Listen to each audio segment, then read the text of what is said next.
Today, we're going to journey back in time, and I mean way, way back, to uncover what might be the greatest story ever told, our own.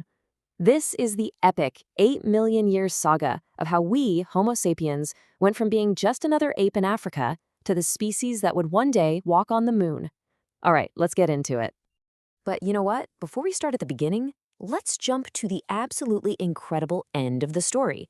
I mean, just look around. Our species has managed to colonize every single corner of this planet, from the highest mountains to the most remote islands. No other human species, and believe me, there were a bunch of them, ever came close to doing that. We are, quite literally, the last one standing. So that brings up the really big questions, right? How in the world did we get here? What was that journey like? And maybe the biggest mystery of all. Where did all of our ancient human cousins go?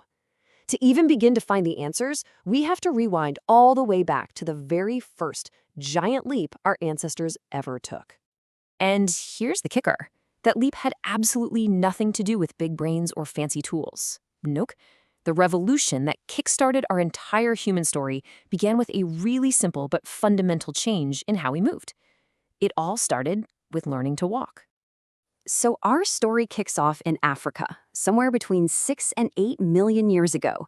That's when our family tree officially split from the chimpanzees. And really early on, we see fossils like Sahelanthropus that show hints of an upright posture. Then you get finds like Artie, an Ardipithecus skeleton, which reveals a creature that could still climb trees but was also walking on 2 legs. These were the true pioneers. And get this, we even have these amazing 3.6 million-year-old footprints from Laetoli, Tanzania, a literal snapshot of our ancestors walking together perfectly preserved in volcanic ash. Incredible.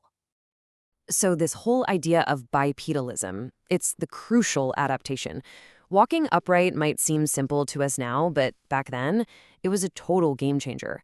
And why? Because for the very first time, it freed up the hands. Hands that were no longer needed to get around could now be used for other things, to carry food, to hold babies, and eventually to start making tools. Which brings us to one of our most famous ancestors of all time, Lucy. She's an Australopithecus afarensis who lived over 3 million years ago. Her species is a perfect illustration of this transitional phase. Skeletons like hers show us they walked on 2 legs for sure, but they still had long arms for climbing and a brain that was no bigger than a chimp's. They were this perfect bridge between our ape-like past and our very human future. Okay, so let's see how this all builds on itself. Because once those hands were free, this incredibly powerful new relationship started to form.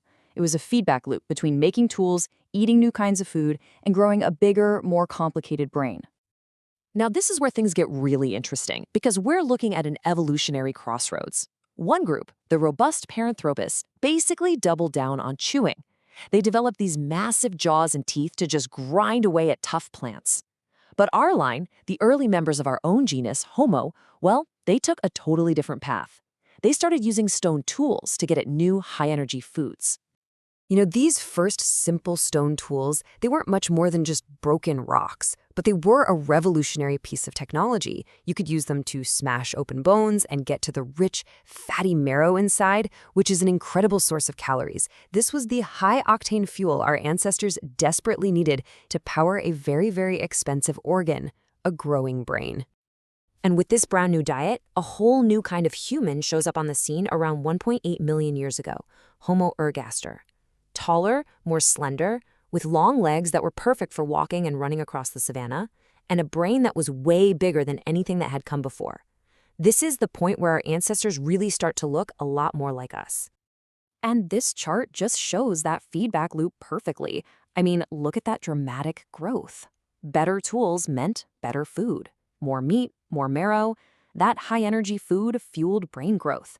And of course, bigger brains allow them to create even more complex tools, like the hand axe. So it's more tools, more food, bigger brain, repeat. This was the engine that drove our evolution. So for millions of years, this whole story played out just in Africa. But as our ancestors started to spread out, they entered a world that was, for a while, surprisingly crowded. It was a world with many different kinds of humans. And none are more famous than our closest extinct relatives, the Neanderthals. The Neanderthals basically ran Europe and Western Asia for hundreds of thousands of years. They were powerfully built, perfectly adapted to the cold ice age climates, and get this, their brains were just as big, if not bigger, than ours are today. They were incredibly sophisticated toolmakers and really formidable hunters, taking down huge animals like bison and horses. And you can really see the distinct physical differences right here. The modern human skull is on the left, and the Neanderthal skull's on the right. Just notice how the Neanderthal skull is longer and lower, with that really pronounced brow ridge over the eyes. They were a completely separate, parallel branch of the human family tree. But here's the thing.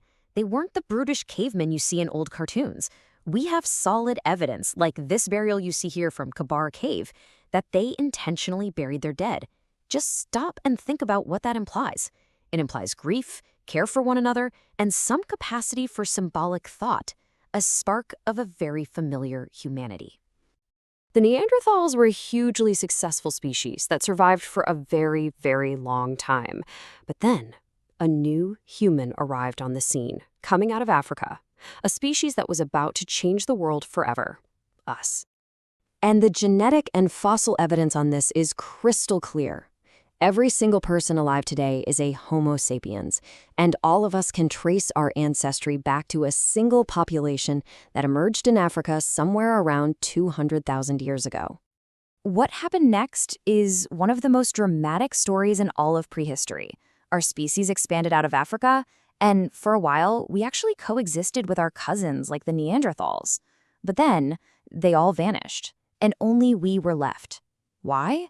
I mean, that's a huge debate. Was it conflict, competition for food, or were they just absorbed into our much larger populations?